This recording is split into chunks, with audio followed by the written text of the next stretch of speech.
Hi, I'm Jules Dormain, and welcome to the Brett Beard Show. How you doing today, Coach? I'm great, Jules. Before we get started, I want to give a special shout out to a special man in the football program. There's a lot of things that happen through a season, ups and downs, but I want to give a special shout out to Mr. Brian Bruno Brunson. Mr. Brunson, he's Coach of the Year. He's a guy that he can do it all. Brings a lot of juice to the program. I just left him. That's why I'm all excited today. Just being with Mr. Brunson is something that's special. And I wanted to give him a shout out to start this week. Okay, yes, sir. So obviously, tough loss last week against Scotlandville. Can you just talk about the atmosphere of that game before we get into it? Well, the one thing that makes myself proud, along with the guys in our locker room, man, we want to be able to give back to our student body, want to be able to give back to our community. And we do want to play a brand of football that people are proud of. When you wear Denham Springs across your chest and you wear it out in the public, we want it to be something that is, starting to have that meaning again, starting to have that pride, that excitement. And, though we lost, and probably one of the best games we've played all year, kind of reverted back to some of our old ways at times. Our kids did fight for 48 minutes, and that's a brand of football we're trying to build here at Denham Springs. And I think that alone is something to be proud of. And then, of course, the wins are going to come, the changes are coming, and our programs that, I guess you could say, would be trending in the right direction, trending up, and it was a tough loss, but our guys are playing the game the right way and giving us something to be excited about going forward. Yes, sir. Let's actually get into that game. The National Guard provided us with the helmet and the uniform. Coach, what do you think about the National Guard doing that for us? Well, to be able to represent them and what they do for this country, I think that alone is a big deal. I thought we looked different, but to have that tunnel to run out of, it kind of gave me the idea of maybe getting one for our team going forward, maybe next year. Yes, sir. I like the tunnel and I like the smoke. Stuff that we have been doing in recent times. It makes us look really good. There's the man himself, Coach Beard, right there. Just getting ready to go into a fight. First quarter, Scotlandville in the red zone. QB number 1, Cezavion Tisit with the screen pass to number 4, John Hubbard, who breaks a couple of tackles and makes it into the end zone, 7-0. Coach, let's look at that play again. Yeah, Scotlandville's got some special talent, starting with number 1 right there. But I thought we did a poor job tackling some of the basics of the game. It's one of those games you just flush, you learn from, you move on, and we're going to be better going forward. Yes, sir. We had a chance to make the play there in the backfield, but they just didn't. Yeah.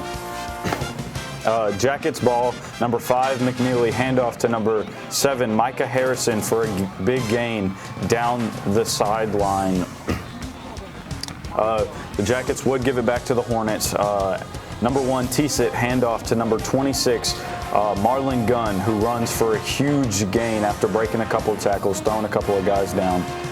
Next play, number 1, Tisit under pressure and sacked by big number 88, Dylan Watson. Our defense coming out, making a statement early right there. Number 18, Jerry Horn's pass is intercepted by number 3, Amari Adusi. Mental mistake there, throwing into double coverage. Scotlandville, number 1, Tisit, pass is complete to number 12, Brandon Hutchinson, who runs for a nice gain, slung down there at the end. It would be 4th and long, number 1, Tisit, screen pass to number 2, Chance Williams, eventually gets tackled short by number 46, Jonas Clarks. It would be a turnover on downs.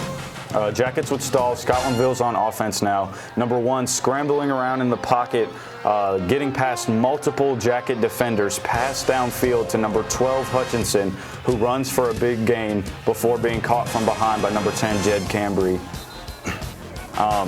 Next play, number 1, Tisit pass to number 12, Hutchinson again. It's blown up by Ethan Foster this time. Number 1, Tisit keeps it, runs up the middle for a huge gain, eventually tackled by number 3, Cameron Irick. Number 1, Tisit keeps it on the read and scores to make it 14-0. Coach, let's talk about momentum as we look at this play again. Yeah, the kid's a special player. I really enjoy watching 1, 2, 26, those guys from Scotlandville play. It was a perfect call, perfect read by the quarterback, and you could see where it was open. We got to do a better job defensively and be more disciplined. Yes, sir. Jackets ball, number 18, Horn eludes pressure and finds number 5 McNeely for a huge first down. Late in the half, number 18 Horn handoff to number 7 Micah Harrison, who gets us down into the red zone. On the goal line now, number 5 McNeely with the keeper. He scores, cutting the lead to 7. It's 14-7, Scotlandville. Noah Hood on the kickoff, on the onside kick, and it would be recovered by the Jackets. You know, big time play right there. Coach, that's 2 weeks that we've gotten 2 big turnovers on special teams. Yeah, we got to capitalize on those big changes, those momentum changes. I mean, it was it was really a great kick by him. We got the perfect bounce. We get the ball back down 14-7 with a chance here at the end of the half to go in and really put a little pressure on them. And we're just not capitalizing on big turnovers right now. Yes, sir. Next play, number 18, Jerry Horn throws it deep into double coverage and would be intercepted by number 11, Marlon Thomas. Coach, what happened here? Well, look, the kid's he's giving us everything he wants, man. The little freshman is called upon to do things that in August I would have told you no way he's doing them, and he's battling. He's just got to run our offense. He can't press, he can't guess. Run our offense, take what the defense gives you, and we move on. Yes, sir. Jerry's been, he stepped up pretty good against Walker, had that late fourth quarter comeback that ended up letting us win the game. I'm really pleased with him.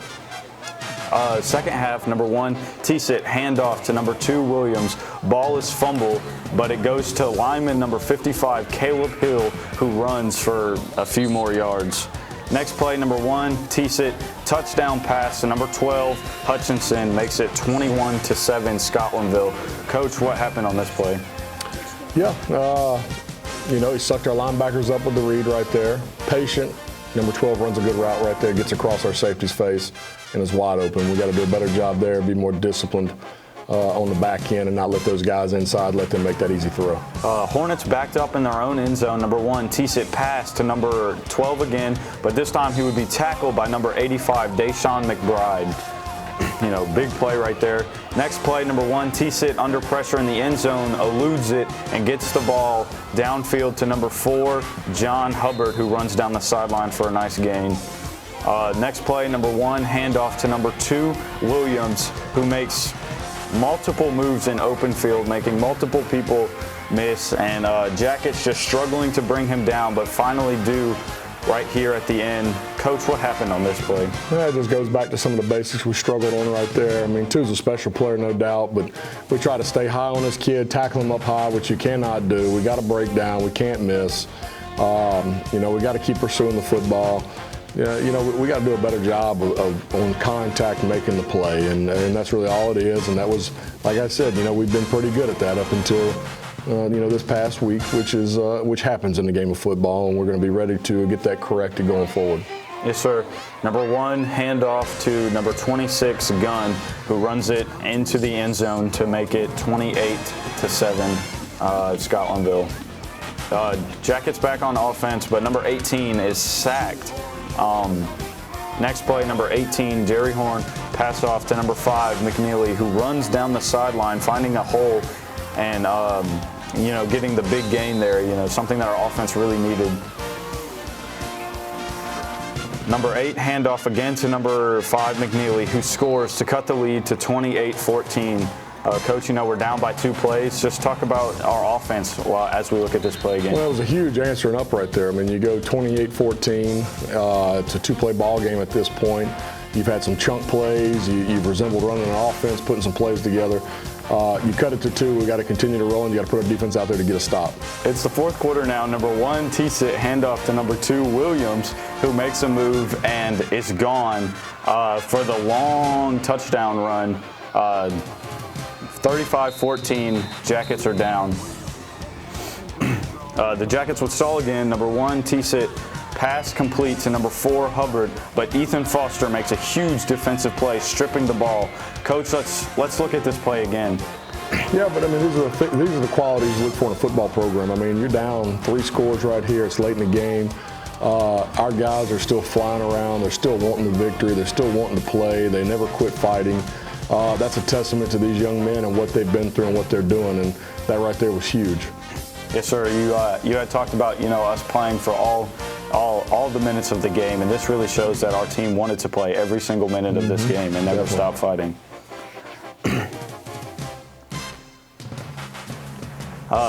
Late in the game, number 18, Horn, throws it.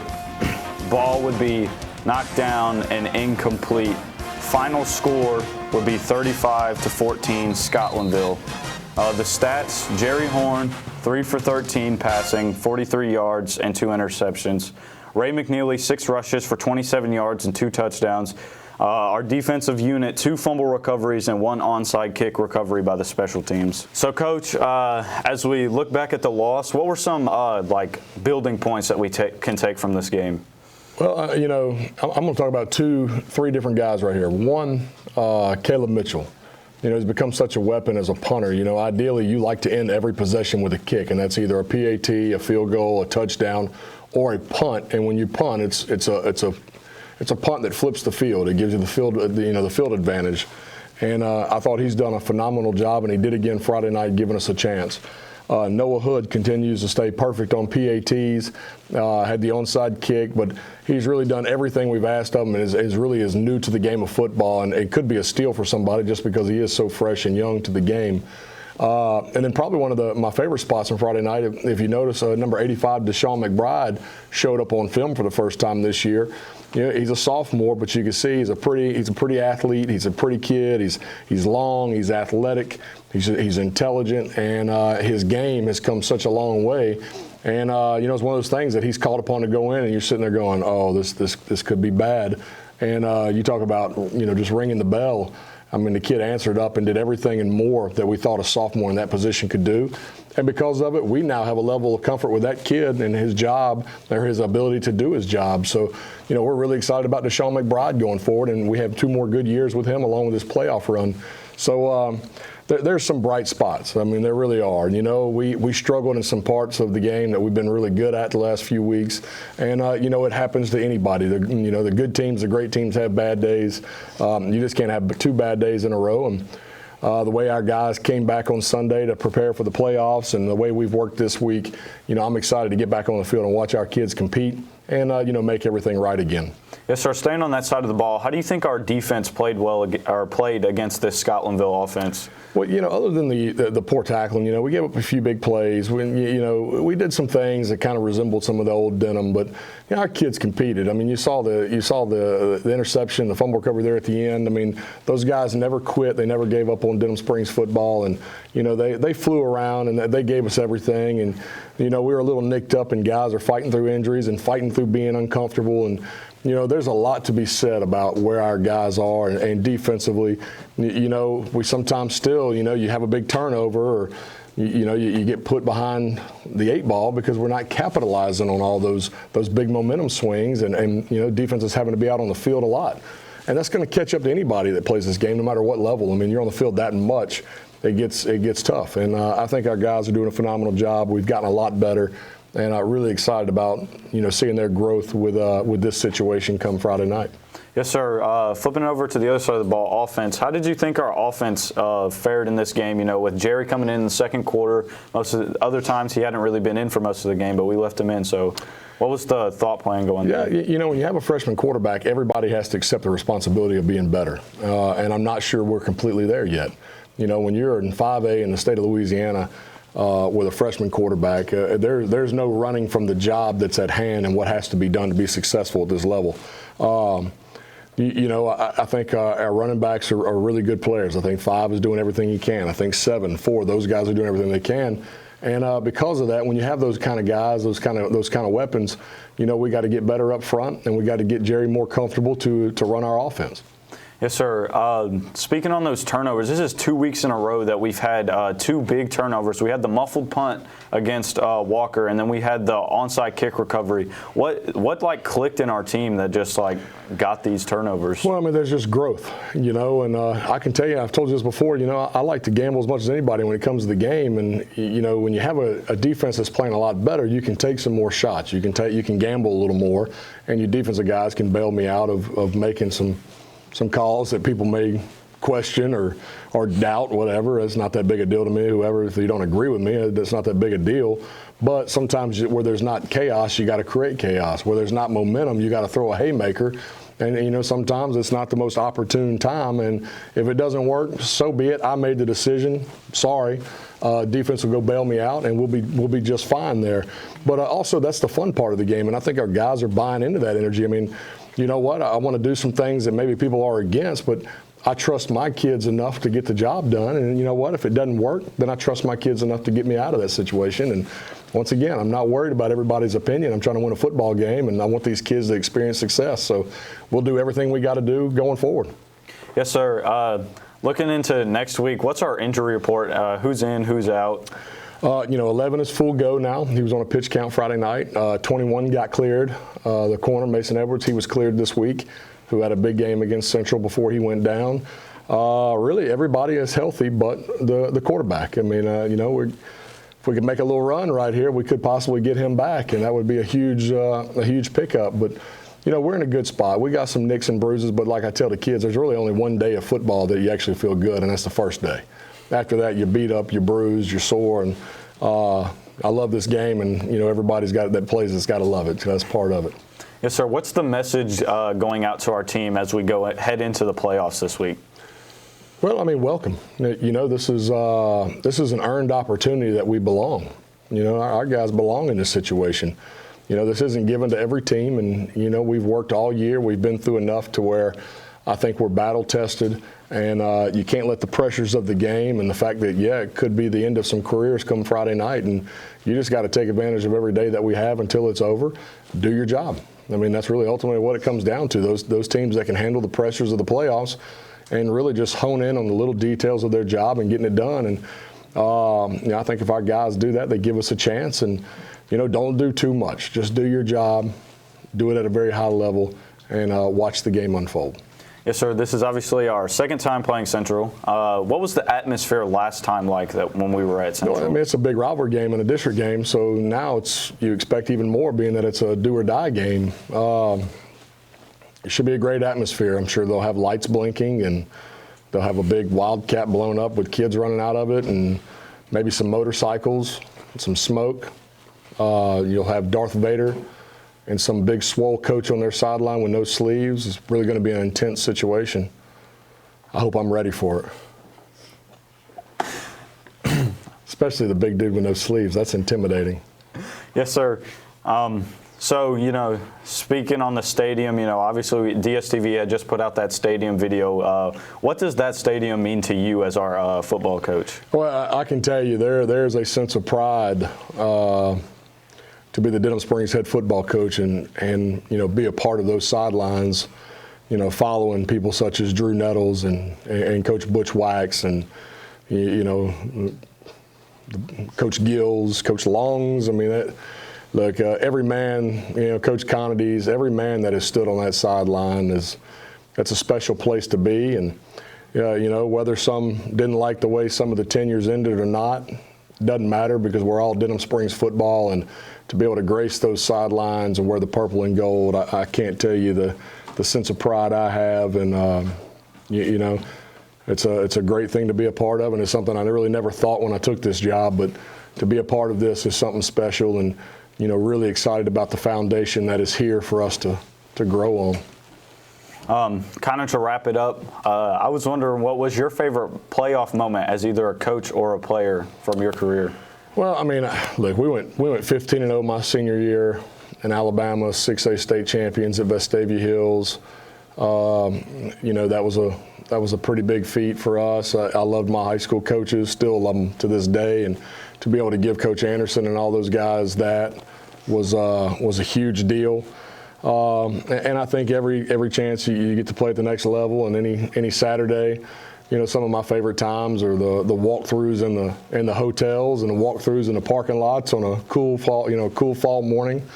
But just the brotherhood of that locker room, there's nothing that replaces that. And like I've told you before, the game's been good to me, and it's why I love it. It's why I do what I do, and I hope I get all our guys to be able to experience just some of what I've been blessed to experience. And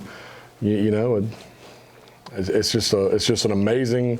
It's amazing what football can do for you, and I love it. And I love everybody that does it. I got a lot of respect for everybody that does it, and it's just a great game. And I mean, heck, it's my life. All right, thank you, Coach, for coming out here today. We play Central this week, first round of the playoffs. Be there or be square. Thanks for watching. As for Right Beard, I'm Jules Dormain. We'll catch y'all next time.